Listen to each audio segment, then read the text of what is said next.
In the vast Arctic, where ice and wind merge into one, polar bears are symbols of strength and exceptional adaptability. Every action they take, from waiting for prey to confronting their own kind, is carefully calculated to conserve every precious unit of energy. In this harsh world, patience and self-control are the true foundations of power.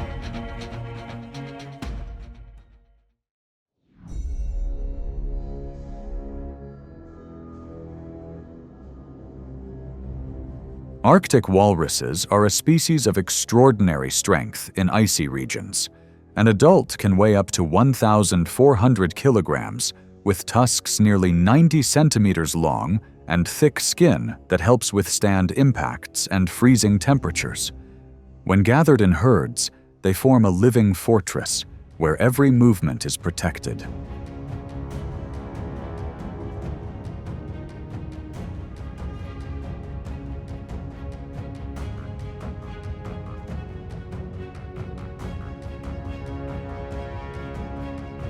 Polar bears don't choose to attack head-on. They understand that charging into the middle of a walrus herd means defeat. Instead, they move along the edge of the ice, using their breath, footsteps, and gaze to create invisible pressure. The walrus herd begins to stir, alert cries echoing.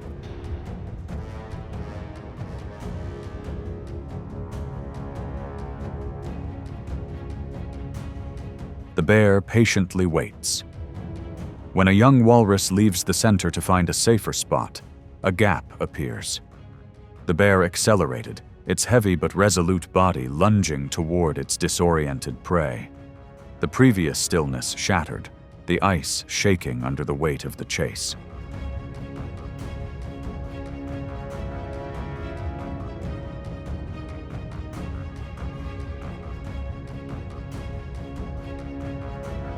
In just seconds, the opportunity was gone. The walrus managed to return to its herd, and the bear stopped, breathing heavily, watching. The attack failed, but it wasn't meaningless. The bear had put the entire herd on alert, forced them to move, and eventually they would leave. In the Arctic, victory isn't just about subduing an opponent, but about forcing them to change positions, opening up another opportunity for tomorrow.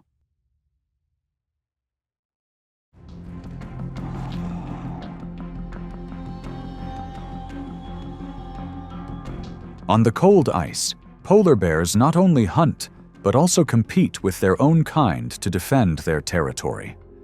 When two adult males face each other, there is no hasty action. Both observe each other, maintaining distance, waiting to see what the other will do next.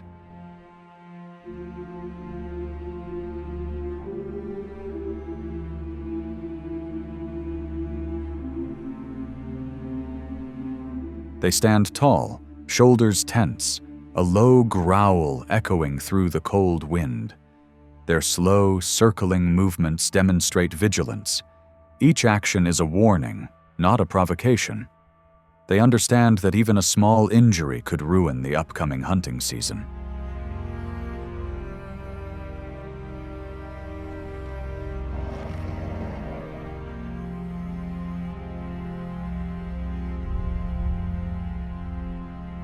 The tension builds. Breathing becomes heavier. Finally, the smaller bear turns away, accepting defeat. The other remains still, continuing to observe until its opponent leaves the area. The confrontation ends without violence. In the Arctic, victory lies not in strength, but in the ability to control the situation and know when to stop.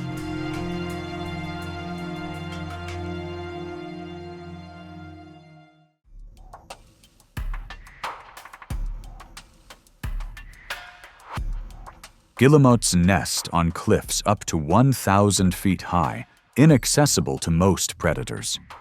This strategy keeps them safe from ground threats and ensures their eggs and chicks are completely protected.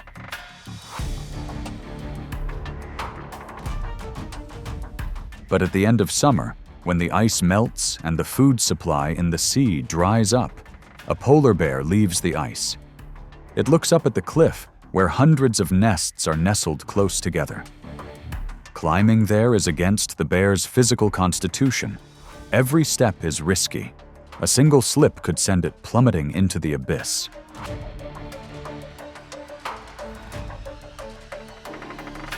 Even so, the bear continues.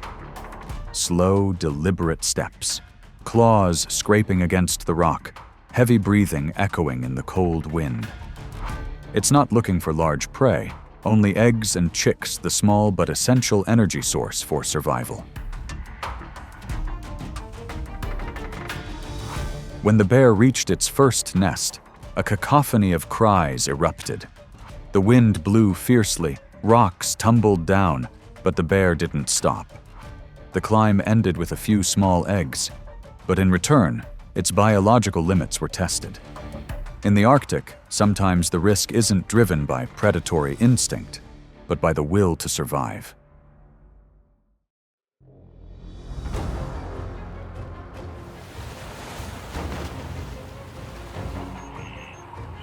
Beluga whales are beluga whales that live on the edges of ice floes in the Arctic. They have agile bodies, thick blubber that retains heat, and a highly sensitive sense of underwater movement. When they sense danger, beluga easily change direction to escape.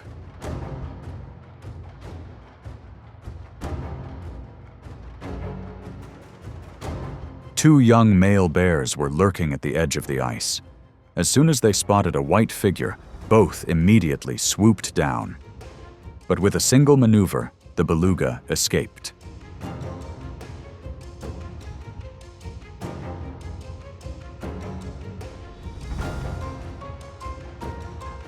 An older male bear was waiting not far away. It wasn't in a hurry. Choosing a position close to the shore, where the water was shallow and easy to control, it observed the current and waited for the tide to recede. When the time came, a single precise slap brought the beluga back.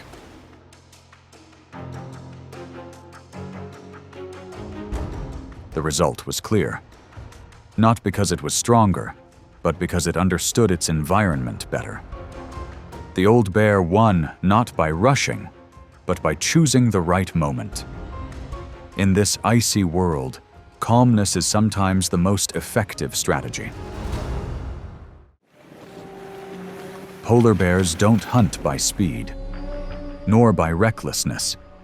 They survive through patience, meticulous planning, and perfect adaptation to the icy environment.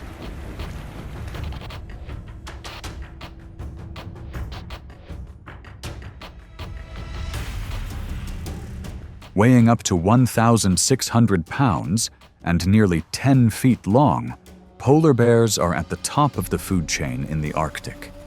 Every biological characteristic, from their broad paws and thick layer of fat to their insulating white fur, serves one purpose: conserving energy.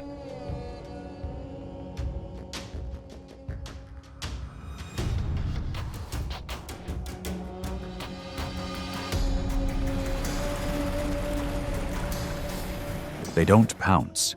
They wait. Hours upon hours lying motionless by a seal's snout, only to deliver a single blow if the opportunity arises. But the success rate is less than 15%. That means each attack carries a serious risk of exhaustion.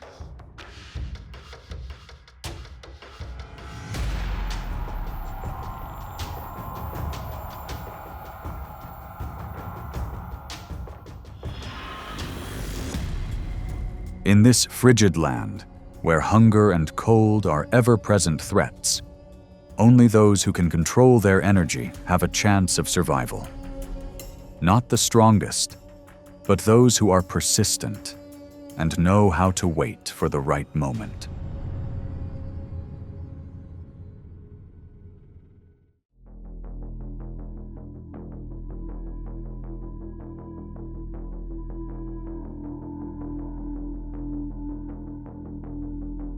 Pack structure.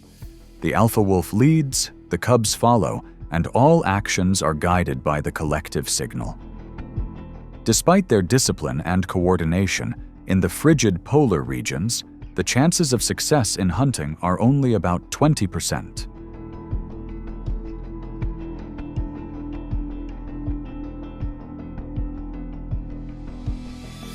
When the wolf pack brought down a caribou, the smell of blood quickly spread on the wind. A polar bear spotted it and approached. It wasn't in a hurry, only moving slowly, each step heavy on the ice. The atmosphere tensed as the wolves realized the presence of the stronger predator.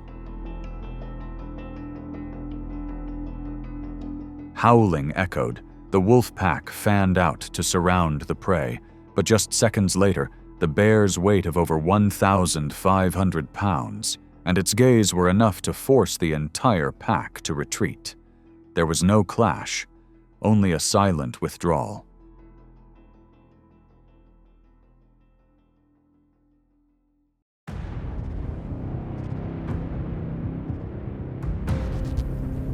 Seals are the most valuable source of nutrition for polar bears. They spend most of their time under the ice, only surfacing to breathe through tiny holes. And these breathing holes become the focal point of all hope for survival in the icy wilderness.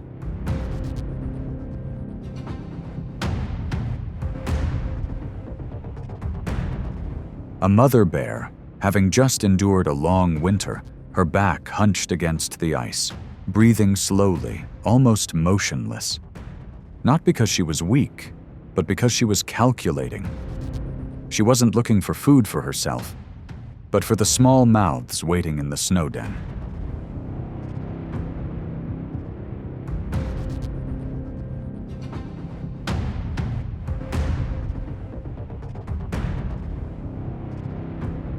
Hours passed, then a slight movement beneath the ice. The bear didn't attack immediately, it waited. When the opportunity arose, the action was swift, precise, and flawless. A seal was pulled from the ice, its thick layer of fat the most valuable part preserved for its cub.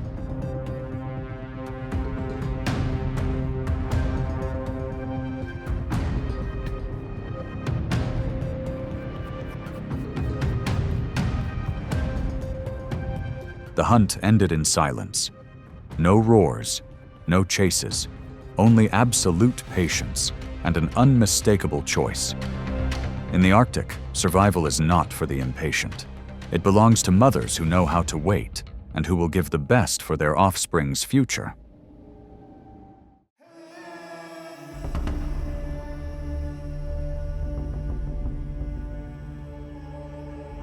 Caribou are symbols of resilience in the Arctic. They travel in herds for hundreds of miles, braving snow, ice, and cold winds to find tundra. On land, their speed and coordination allow them to easily evade most predators.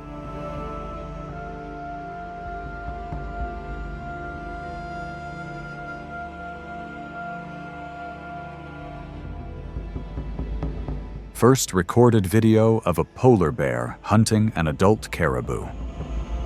But on the water, all advantages disappear.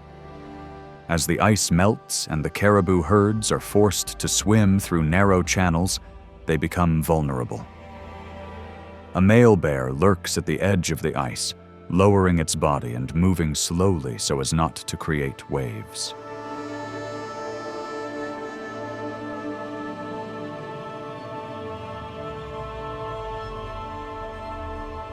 Just minutes later, an opportunity arises. A young caribou separates from the herd, swimming more slowly. The bear plunges down, its massive body gliding swiftly through the cold water. Under its weight and precision, the prey has no time to react.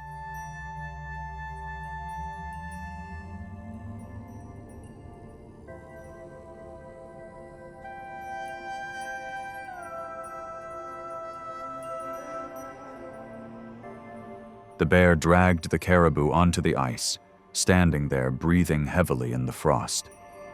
The attack ended quickly, cleanly, and quietly. In the Arctic, victory doesn't belong to the faster one, but to the one who understands how to best utilize their environment.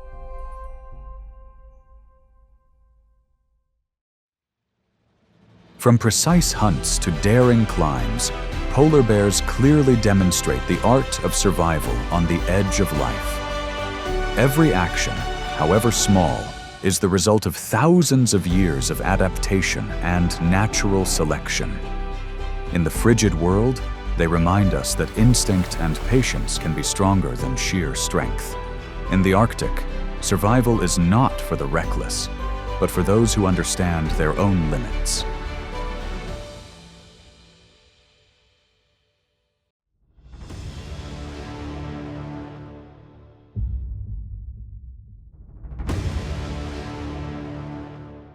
No vasto oceano, as orcas não são apenas predadoras, mas símbolos de estratégia e inteligência coletiva. Das águas geladas às zonas temperadas, elas surgem como uma força organizada e calculada. Cada encontro não é apenas uma perseguição, mas uma interação precisa entre memória, funções e tempo. Nesse mundo, a força nunca atua sozinha. Ela sempre vem acompanhada de estratégia.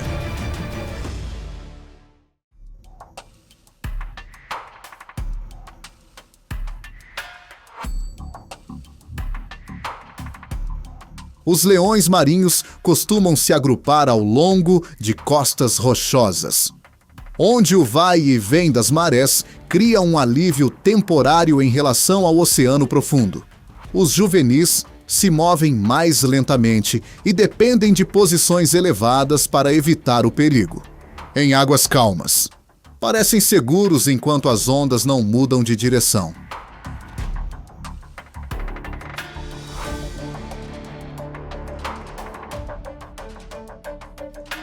As orcas não esperam ao largo. Elas calculam o ritmo das marés e a direção das ondas. Quando o momento é certo, um indivíduo acelera e avança parcialmente sobre a costa, usando a força da água para se impulsionar. Um erro de apenas alguns segundos pode deixá-lo encalhado. Por isso, cada movimento precisa ser preciso.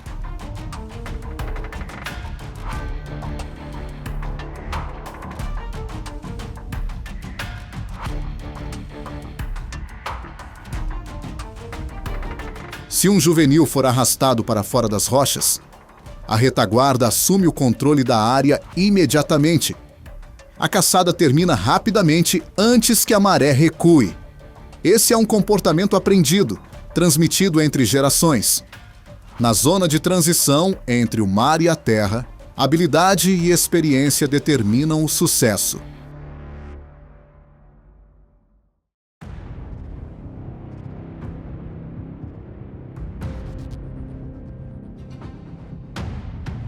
No oceano aberto, os golfinhos mantêm um ritmo rápido e constante. Sua velocidade pode ultrapassar 20 milhas por hora. E seu sistema de sonar permite perceber o ambiente com precisão. Em espaço aberto, essa agilidade parece ser sua principal vantagem.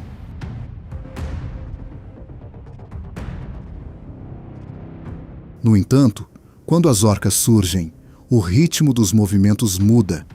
Elas não aceleram de forma precipitada, mas adotam uma formação calculada. Um grupo pressiona por trás, fazendo com que os golfinhos desviem da rota. O outro grupo bloqueia silenciosamente à frente, estreitando a rota de fuga.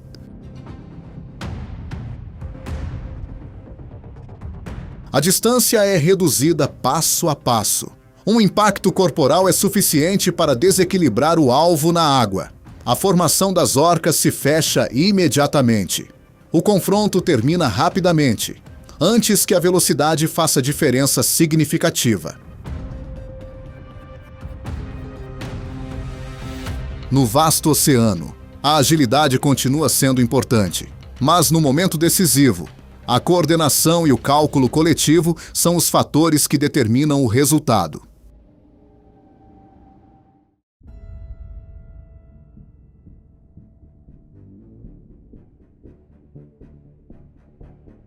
Os tubarões brancos são alguns dos predadores mais formidáveis do oceano.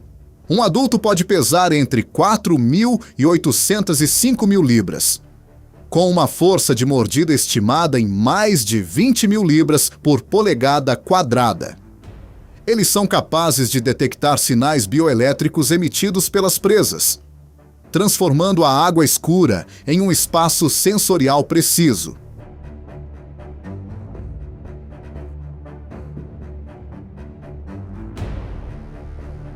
Ao enfrentar um oponente, as orcas não se aproximam diretamente. Elas se movem em formação, mantendo distância e coordenando seus movimentos. Sons de baixa frequência são usados para desorientar os sentidos do tubarão. No momento certo, um indivíduo se aproxima e vira o oponente de costas, criando um estado temporário de imobilidade chamado imobilidade tônica.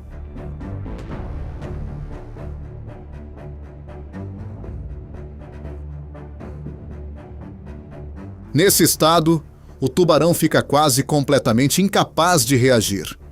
As orcas focam no fígado, o órgão mais rico em energia. O encontro termina rapidamente.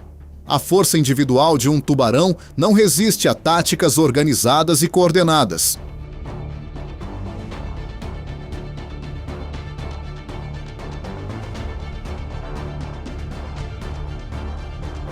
No vasto oceano, a vantagem não pertence apenas a quem tem a mordida mais forte.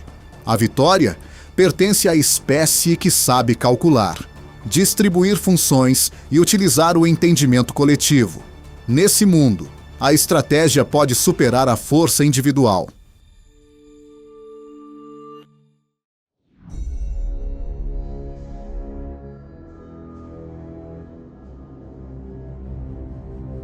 No oceano profundo, as baleias jubartes surgem, ultrapassando 50 pés de comprimento e pesando quase 80.000 libras. Seus corpos massivos e caudas poderosas permitem controlar o espaço ao redor com batidas decisivas. Quando o filhote está por perto, a mãe mantém proximidade constante, criando um círculo protetor compacto no vasto oceano.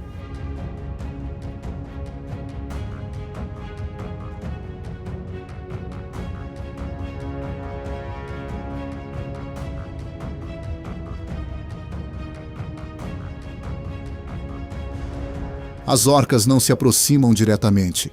Elas se movem em arcos, alternando avanços e recuos, forçando a baleia a ajustar constantemente sua direção de nado. O alvo não é o corpo adulto, mas o filhote. Quando a formação se fecha e a distância diminui, elas tentam separar o filhote do círculo de proteção.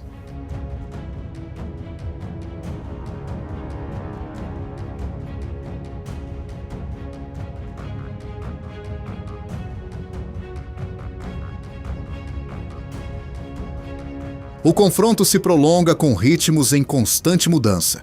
A mãe mantém uma posição defensiva e usa a cauda para criar distância. Mas se o filhote ficar isolado por apenas um breve momento, a orca aproveita na oportunidade para controlar a situação. No vasto ambiente oceânico, o tamanho traz poder. No entanto, a estratégia coletiva ainda pode criar uma vantagem decisiva.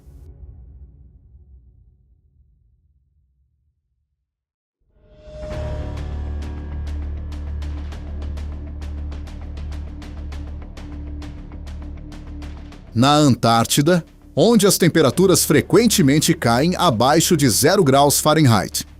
Os pinguins se agrupam sobre o gelo marinho para descansar e se reproduzir. Um indivíduo pode ter cerca de 90 centímetros de altura e pesar quase 80 libras. Incapazes de voar, eles nadam quase 20 milhas por hora debaixo d'água, com a plumagem preta e branca servindo de camuflagem tanto de cima quanto de baixo.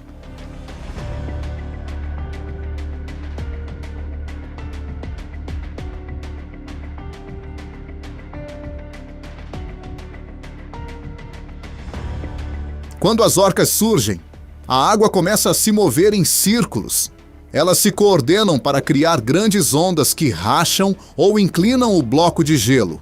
Um indivíduo assustado mergulha por uma abertura estreita e submerge para evitar a perseguição. A formação das orcas ajusta sua trajetória, mas a distância nem sempre é suficiente.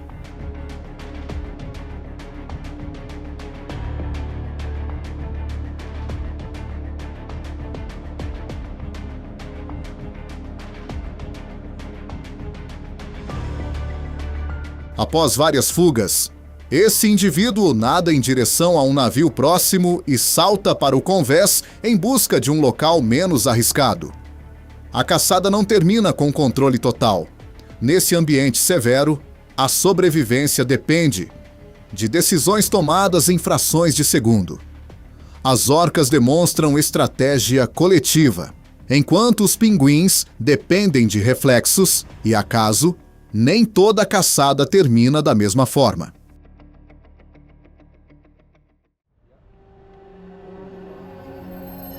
Distribuídas por quase todos os oceanos da Terra, desde águas frias, em torno de 32 graus Fahrenheit, até mares costeiros temperados, as orcas sobreviveram e se adaptaram.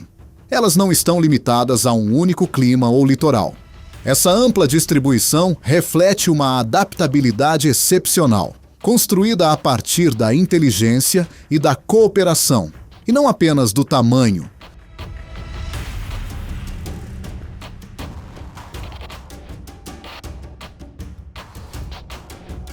As orcas vivem em grupos familiares muito unidos, que podem durar a vida inteira.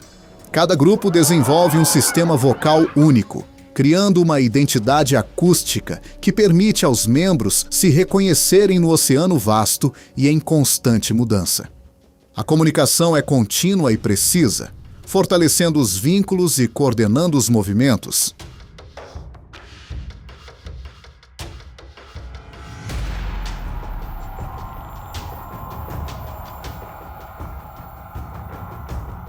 A sobrevivência diária depende de memória espacial de longo prazo e de mapas sazonais de caça transmitidos entre gerações. Em cada caçada cooperativa, as funções são claramente definidas. Para as orcas, o oceano é mais do que um habitat. Ele se tornou um espaço estratégico compartilhado, organizado pela memória, pelo momento e pela confiança.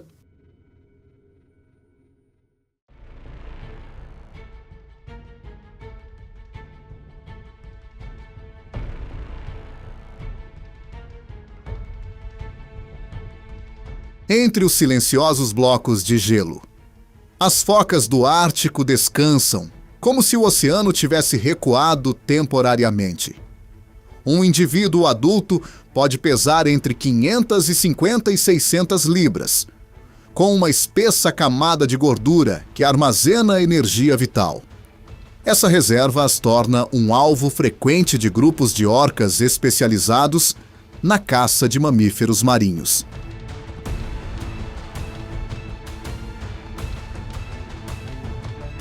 As orcas não avançam diretamente sobre o gelo. Elas se alinham, mantendo distâncias iguais. Vários indivíduos batem as caudas ao mesmo tempo, criando uma onda poderosa em direção ao alvo. Se o gelo ainda estiver firme, elas empurram por baixo antes de gerar uma segunda onda. O objetivo não é a colisão direta, mas inclinar a superfície para desalojar a presa.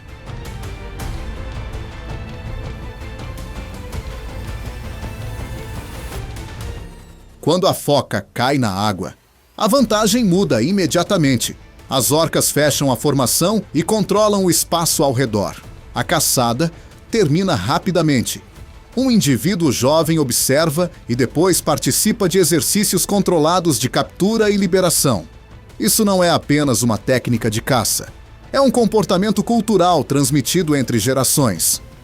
No ambiente severo e gelado, o conhecimento coletivo se torna um fator crucial para a sobrevivência a longo prazo. Das águas geladas às costas rochosas, Cada encontro reflete um sistema estratégico aperfeiçoado ao longo de gerações. As orcas não dependem apenas da força física, mas também da memória, das funções e da coordenação precisa. O oceano se torna, assim, um espaço de cálculo e paciência, onde pequenos desvios podem mudar completamente o rumo dos acontecimentos. Nesse mundo, os que sobrevivem por mais tempo são aqueles que conhecem seus limites e sabem usar a força coletiva no momento certo.